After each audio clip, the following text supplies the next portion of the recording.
Hello guys, good morning. কেমন আছো সবাই? আশা করছি সবাই ভালো আছো। আন্দামান ভিলেজ লাইফে সবাইকে স্বাগত জানিয়ে আবার একটা নতুন ভিডিও নিয়ে চলে এসেছি তোমাদের সামনে। আর আমি আন্দামানের ছোট্ট একটা গ্রাম থেকে ভিডিওটা শুরু করছি। পুরো দিনটা সঙ্গে থাকো, আশা করছি তোমাদের ভালো লাগবে। আর দেখো, আজকে সারা আকাশে মেঘ হয়ে আছে। একটু একটু কুয়াশা, আজকে বিলকুলই ঠান্ডা পড়েনি, রাত্রে গরম ছিল। আর পুরো আকাশে একদম মেঘ হয়ে আছে। জানি না হয়তো বৃষ্টি হলেও হতে পারে। রোদ উঠেছে একটু একটু। তো চলো তোমাদের একটু দেখাই। দেখো আকাশে কীরকম মেঘ হয়ে আছে। এই যে সূর্য এখন উঠছে, কিন্তু সারা আকাশে মেঘ। এই দিকটা একটু ফাঁকা আছে, এদিক থেকে প্রচুর মেঘ। এখন ঘরে যাই। ছেলে ওদিকে উঠে গিয়েছে, পিসির কাছে আছে। তো বাইরে একটু কাজের জন্য এসেছিলাম, তাই ভাবলাম তোমাদের সঙ্গে একটু কথা বলি। দেখো এখন বিকালবেলা আমরা একটু বেরিয়েছি, সেরকমভাবে ভিডিও করা। তোমাদের সঙ্গে বিকেলবেলা দেখা হয়েছিল গতকালকে। আজকে হচ্ছে পরের দিন সকাল থেকে আমি আবার আমার ভিডিওটা শুরু করলাম। তো দেখো সকালবেলা এরকম ওয়েদার ভীষণই ভালো লাগে। এই দুদিন ধরে ভীষণ গরম পড়ছিল, আজকে আবার একটু ঠান্ডা ঠান্ডা ছিল। সকালে কুয়াশাও পড়েছে, দেখো পিছনে দেখা যাচ্ছে। এসেছিলাম গরু বাঁধতে, আজকের গরু বাঁধাটা তোমাদেরকে দেখালাম না। তো এখন যাই ঘরের দিকে।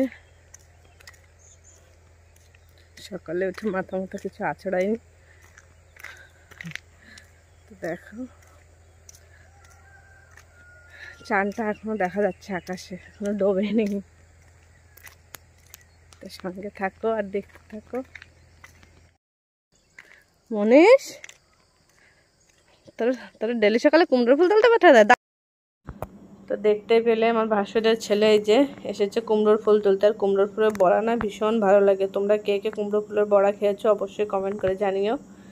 আর যদি কেউ না খেয়ে থাকো, কী করে বানায় যদি বলো যে আমরা দেখি নাই, আমরা জানি না, তো আমি অবশ্যই কমেন্ট করো, আমি একদিন শেয়ার করব। তো দেখো এখানে ওর কাছে এসেছি, আমি বলছি যে দেখি কতটা কুমড়ো ফুল পেয়েছি। আর ছোটো ছোটো কুমড়োও হয়েছে গাছে। দেখো এই সময় অ্যাকচুয়ালি এইসব শাক সবজি লাগানো থাকে, তো ভালো হয় আর কি। এই দেখো এখানে একটা, এই যে দেখা যাচ্ছে এখানে এই যে একটা কুমড়ো হয়েছে। আর এটা কালো কুমড়ো, আর কালো কুমড়োগুলো খেতে কিন্তু ভীষণ ভালো লাগে।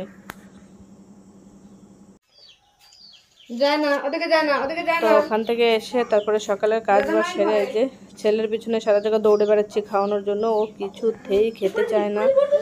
আগে যেটুকু খেত, এখন জ্বর হওয়ার পরে তো একদমই খেতে চায় না। তোমরা মাঝখানে দেখেছো, আমি বলেছিলাম যে আমার ছেলের প্রচণ্ড জ্বর। তো জ্বর হওয়ার পরে একদমই খেতে চায় না। এখন আমি ওর পিছনে আমার 1 ঘন্টা পুরো টাইম ওর পিছনে লেগে যায় দৌড়াদৌড়ি করতে।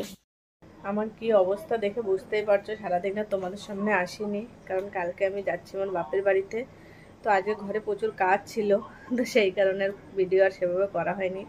এখন যে ব্যাগ গুছাচ্ছি, তো ব্যাগ গুছিয়ে তারপরে সকালে কি রান্না করে রেখে যাবো বাবার জন্য। সকালে 7:30টার সময় বেরোবো, তো তার আগে রান্নাবান্না করে রেখে যেতে হবে। সকালে কি রান্না করবো সেটাও এখন গুছিয়ে রাখবো।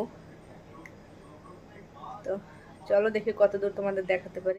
যে এখানে যে ব্যাগ গোছাচ্ছি, যে ছেলের জামা কাপড়েই পুরো ভরে গিয়েছে, আমারটা তো কিছু দিইনি এখনো। তো গুছিয়ে নিই। তো আমার গোছানো প্রায় কমপ্লিট হয়ে গিয়েছে। আর সকালে কি রান্না করব সেইটাও কেটে রেখেছি। তো কুমড়োর ফুল উঠিয়েছিলাম, ওই রেসিপিটা তোমাদের সঙ্গে অবশ্যই পরে শেয়ার করব। তো সেই ফুলটা কেটে রেখে দিয়েছি ফ্রিজে। এখানে লাউ কেটে রেখেছি, লাউটা সকালে চিংড়ি মাছ দিয়ে করবো। তো চলো আজকের মতন আমার ভিডিওটা এই পর্যন্তই রাখছি। আমার ভিডিও যদি তোমাদের ভালো লেগে থাকে তাহলে আমার চ্যানেলটাকে একটা লাইক দিয়ে সাবস্ক্রাইব করে দিও। সবাই পাশে থেকো, সঙ্গে থেকো, সবাই ভালো থেকো। সবাইকে গুড নাইট, শুভরাত্রি, টাটা, বাই বাই।